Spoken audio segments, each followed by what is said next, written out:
Pastor Ryan here with a sermon follow-up. This past Sunday, February the 7th, we looked at Mark chapter 1, verses 29 through 39. And in the midst of that, we looked at Jesus healing Peter's or Simon's mother-in-law.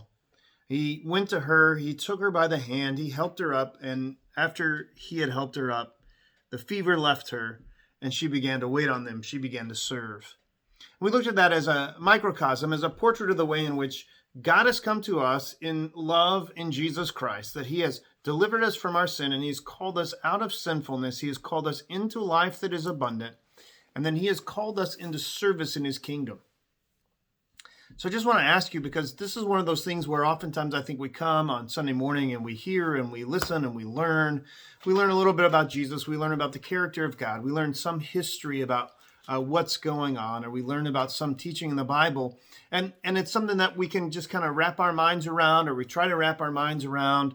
But really, this passage is not just about or primarily about what we can wrap our mind around, but rather it's about what we can wrap our lives around.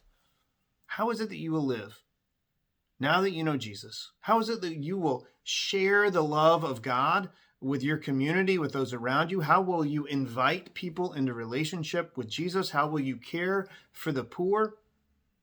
What is it? Where is it that you see those who are hurting and in need, where you can respond in love because you believe in Jesus Christ and because he's touched your life? It's really simple, but it's really hard.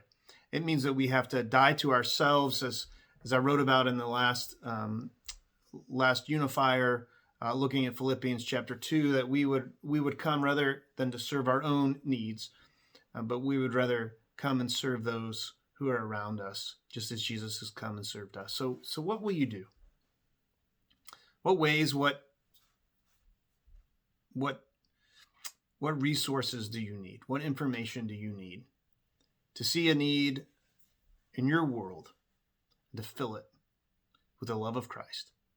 Amen.